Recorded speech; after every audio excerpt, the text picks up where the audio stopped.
Good evening, everybody. I thank the organizers of the conference for allowing me the opportunity to present before you today. The objectives of my presentation are to discuss about multiple flutters in adult patients with surgically repaired congenital heart disease, use of electrophysiological techniques to discern unusual circuits in these patients, and discuss the limitations of entrainment. We have a 45-year-old male who has history of surgically operated pulmonary atresia with ventricular septal defect, with undergoing cardiac surgeries on multiple occasions, who presented to us with an atrial tachyarrhythmia refractory to sotalol and who was intolerant to amiodarone, as a result of which he needed to be ablated. The baseline sinus rhythm ECG was suggestive of a right bundle branch block with a left axis deviation with fragmentation of the QRS in the inferior leads. The ECG at the time of the tachyarrhythmia was suggestive of a wide complex arrhythmia with the right bundle branch block morphology.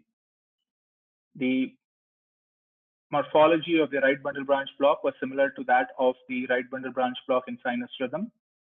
The cycle length of the arrhythmia was varying slightly, giving rise to the thought that perhaps there was more than one arrhythmia or it was atrial fibrillation. A brief history of the surgeries undergone by this patient. The earliest surgery was at the age of 2 years where a BT shunt was placed, and since then successively he's had 5 surgeries, with the last being at the age of 32 when a pulmonary SPV graft was placed and a Carpentier-Edwards valve was placed at the tricuspid valve location. The scars, therefore, in this patient are scars of a right atriotomy, the scars of the bypass cannula at the base of the SVC, scars within the infundibulum of the RVOT, and scars at the site of the valve rings, especially at the tricuspid valves. For catheters, we placed a jugular CS with a multi-electrode catheter. The right femoral vein was used to introduce the ablation catheter and a 20-pole multi-electrode catheter for the lateral right atrial wall. An arterial line for monitoring the pressures during the arrhythmia, and a left femoral vein for traditional catheter locations in the high right atrium, the his, and the right ventricle. The patient was initially sedated, arrhythmia was induced, and then subsequently GA was introduced. CARTO was a mapping system used for the case. The first arrhythmia induced was an atrial flutter at a cycle length of 440 milliseconds. The catheter positions at the initiation of this arrhythmia were as shown. The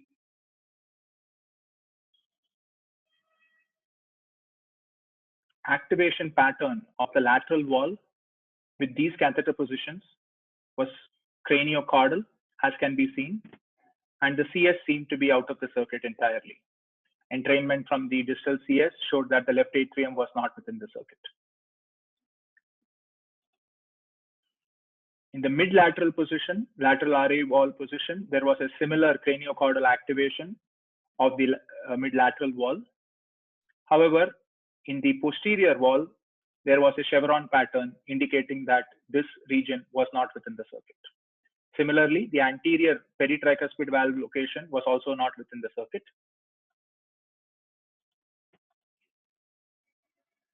So the anterior, lateral, and the mid-lateral wall were either in the circuit or they were bystanders. The arrhythmia was terminated and a sinus rhythm substrate map was created wherein the double potentials were marked and scar area was also located. Locations of the phrenic nerve were tagged in black. Reinduction of the arrhythmia and entrainment was then started. The same arrhythmia was induced with a similar cycle length. Entraining it near the IVC, entraining the CTI near the IVC was suggestive of this location not being within the circuit, with the PPI minus TCL being greater than 30 milliseconds. However, the anterior cavotricuspid isthmus was within the circuit with a PPI minus TCL that was equal. Similarly, the mid-lateral wall was within the circuit. Thus, we have an anterior CTI which is within the circuit and a posterior CTI which is not. The anterolateral wall within the circuit and the posterolateral wall not within it. The difference in the anterolateral and the posterolateral wall is perhaps explained by the presence of the Eustachian ridge, which acts as a natural barrier. But the difference between the anterior CTI and the posterior CTI cannot be explained by any kind of natural anatomical barrier. Our thoughts were that perhaps because of the multiple surgeries, there may be a line of scar there, which may have caused this particular unusual functional dissociation in spite of anatomical contiguity.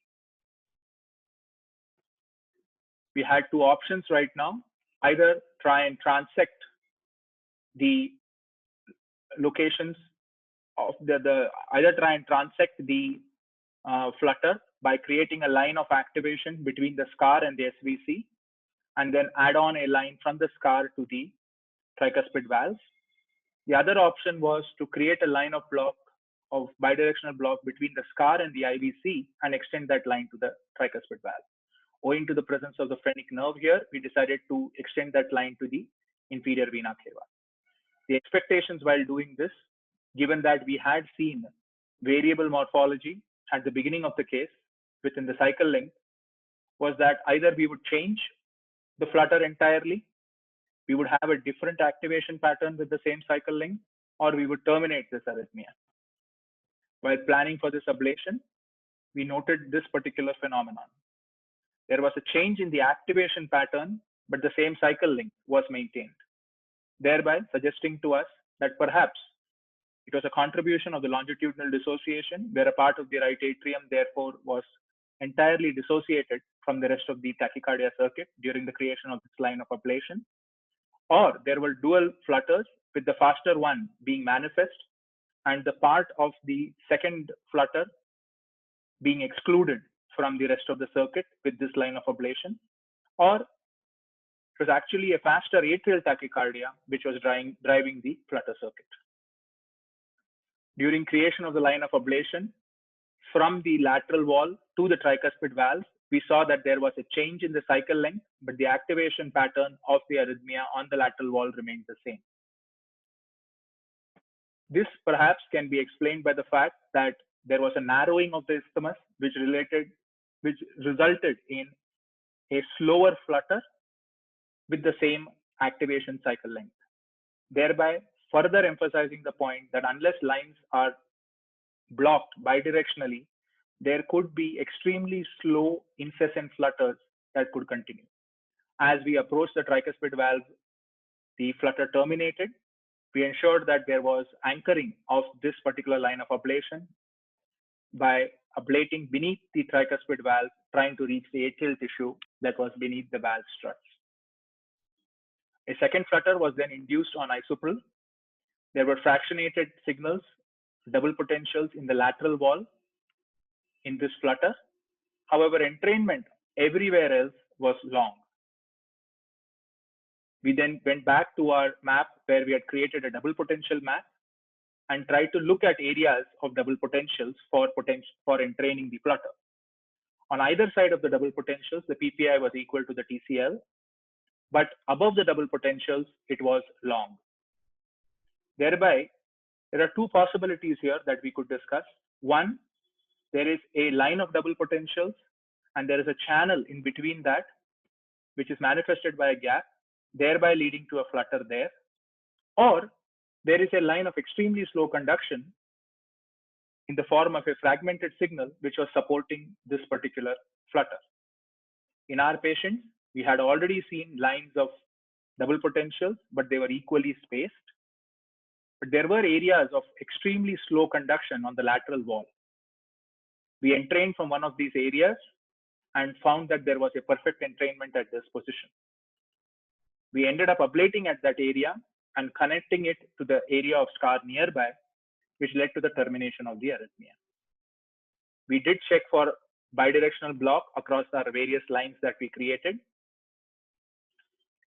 Isuprel was given after these ablations to induce flutters, but no flutters were induced.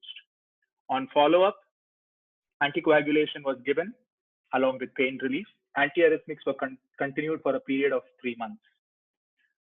TMT did not show any arrhythmias in 2.5 years of follow-up, and patient has been asymptomatic since this ablation. In summary, therefore, intraatrial reentrant arrhythmia is the most common arrhythmia in patients with atriotomy.